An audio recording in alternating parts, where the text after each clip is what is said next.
Hello hi. बच्चों को जब कोल्ड कफ और फीवर होता है तो जनरली अभी तो फ़िलहाल कोरोना के इसमें तो बहुत लोग डर जाते हैं कि हमारे बच्चों को अगर ये कोरोना रहेगा तो क्या होगा।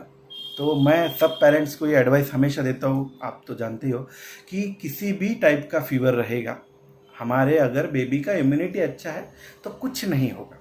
ऑलराइट, तो हमें क्या करना है, डॉक्टर को कंसल्ट करना है, सेल्फ मेडिकेशन बिल्कुल नहीं लेना है, डॉक्टर ने दिया हुआ मेडिसिन चालू रखना है, बच्चों को ज़्यादा से ज़्यादा पानी पिलाना है, ठंडा और खट्टा नहीं देना है और स्ट्रिक्टली सब इंस्ट्रक्शन फॉलो करना है। ठीक है, इतना आप करोगे तो 50% आपका प्रॉब्लम यहीं पे सॉल्व होता है। अभी क्या होता है ना, थोड़ा सा बेबी इस एज में थोड़ा सा चूज़ी होता है खाने में, तो आप अगर उसको स्ट्रिक्ट डाइट यही देना यही खिलाना ऐसा नहीं, थोड़ा सा उसमें वेरिएशन रखो। डाइट में भी उसका टेस्ट जाता है मुंह का तो वो खाने को मन नहीं करता बच्चे का, तो इसलिए जो उसको पसंद है वो चीज़ देना, राइट।